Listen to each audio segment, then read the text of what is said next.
Hello student, welcome to the social science class. We are continue the chapter consumer rights. हम consumer right के chapter को continue study कर रहे हैं कि consumer rights में हमने सिमिलरली के rights क्यों होते हैं. Rights हमारे protection के लिए बनाए जाते हैं.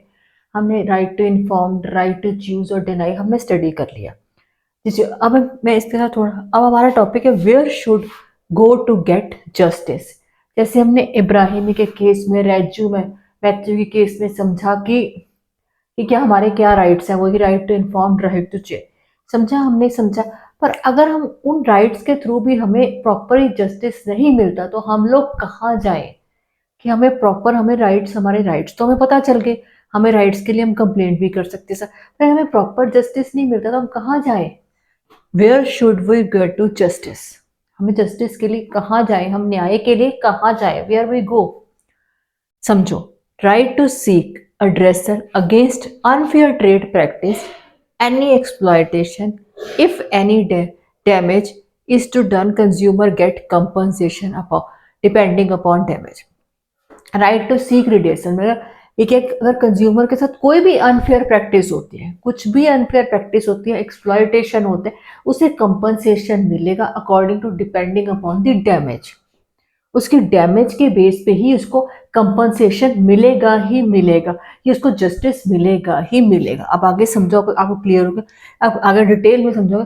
Consumer file complaint, consumer file complaint कर सकता है कंज्यूमर फॉर्म ओन अपने आप भी फाइल कर सकता है, विद और विदाउट लॉयर्स। लॉयर्स के बिना खुद भी फाइल कर सकता है और लॉयर्स के साथ भी कंज्यूमर फॉर्म में समझ सकता है। स्टोरी ऑफ प्रकाश, मैंने प्रकाश की स्टोरी लिखी। प्रकाश की स्टोरी से आपको ये सारी पिक्चर जो है मैंने अभी पहले बताई है, वो सारी पिक्चर आपको क्लियर हो जाएगी। ये देखो, मैं आपको पिक्चर के साथ साथ बताती हूँ। ये प्रकाश में पहले एक डेमो दे देती हूँ, फिर प्रकाश जो था, प्रकाश क्या था, प्रकाश एक वो था, सिटीजन था, वो दिल्ली में रहता था। उसने अपनी बेटी को मनी ऑर्डर भेजा, न्यू दिल्ली में रहता था, मनी ऑर्डर भेजा, पर उसको मनी ऑर्डर नहीं रिसीव हुआ, कुछ टाइम तक नहीं रिसीव हुआ। फिर और डिटेल टाइम को मनी ऑर्डर पहुंचा नहीं, जब तक उसको टाइम पे ही चाहिए था मनी ऑर्डर। तो उसने कंप्लेंट की, फाइल कंप्लेंट उसने कौन कौन से इलस्ट्रेटर स्टेप्स फॉलो किए, मैं आपको पिक्चर में शो करती हूँ। ये देखो प्रकाश, पहली पिक्चर है, ध्यान से देखो। प्रकाश पोस्ट ऑफिस गया अपनी बेटी को मनी ऑर्डर सेंड करने के लिए। फिर उसके पता चला कि बेटी से उसको मनी ऑर्डर नहीं पहुंचा, उसके मनी ऑर्डर नहीं पहुंचा। प्रकाश पोस्ट ऑफिस गया पता करने के लिए कि मनी ऑर्डर पहुंचा है कि नहीं पहुंचा, पर पोस्ट ऑफिस से उसको कोई सेटिस्फैक्ट्री आंसर नहीं मिला कि क्यों नहीं पहुंचा, क्या रीजन है क्यों नहीं पहुंचा।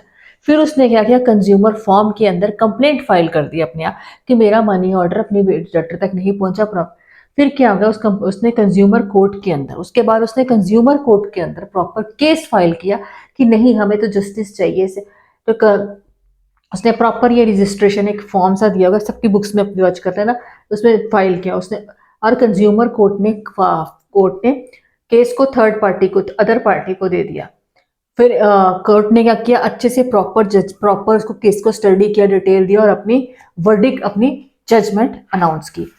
सो इससे प्रकाश की स्टोरी से आपको ये समझ आता है कि एक प्रकाश मनी ऑर्डर के थ्रू उसने एक स्टोरी बना के हमारे लिए भी समझ आया कि जब हमारे से कुछ भी डैमेज हो जाता है, कुछ भी एक्सप्लॉयटेशन होता है, तब हम कंज्यूमर कोर्ट केस के अंदर फाइल कर सकते हैं केस को, हमें कंपनसेशन मिलेगा ही मिलेगा अकॉर्डिंग टू जितनी हमारी डैमेज हुई है, कितना कंपनसेशन उस बेसिस पे मिलेगा।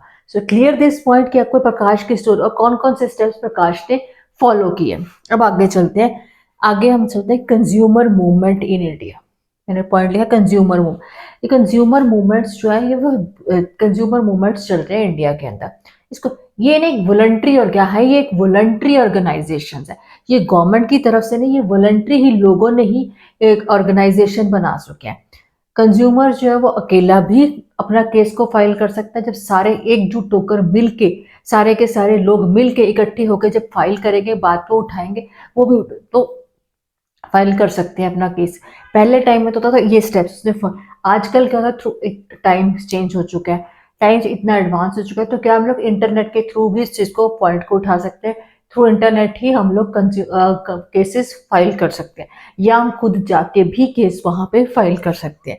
ठीक है, कंज्यूमर वॉलंटरी, और ये गाइड करते हैं, ये वॉलंटरी ऑर्गेनाइजेशन कंज्यूमर को गाइड करते हैं कि किस तरह से आप अपने अपने लिए जस्टिस ले सकते हो, आपके साथ ये गलत हुआ है आप इसके लिए किस तरह से केस फाइल कर सकते हो। कई बार ये क्या होता है, कंज्यूमर के बेस पे भी कंज्यूमर मूवमेंट्स जो ऑर्गेनाइजेशन है ये खुद उनकी कंज्यूमर के बेस पे भी केस लड़ती है। ठीक है, एग्जाम्पल ऑफ रेजिडेंट वेलफेयर मैंने लिखा। देखो, सपोज एक सोसाइटी की एग्जाम्पल लेते हैं, किसी सब लोगों ने तारक मेहता का चश्मा देखा होगा, सब स्टूडेंट ने देखा, तो उसमें गोकुल धाम सोसाइटी थी, उसमें एक प्रेसिडेंट था भिड़े।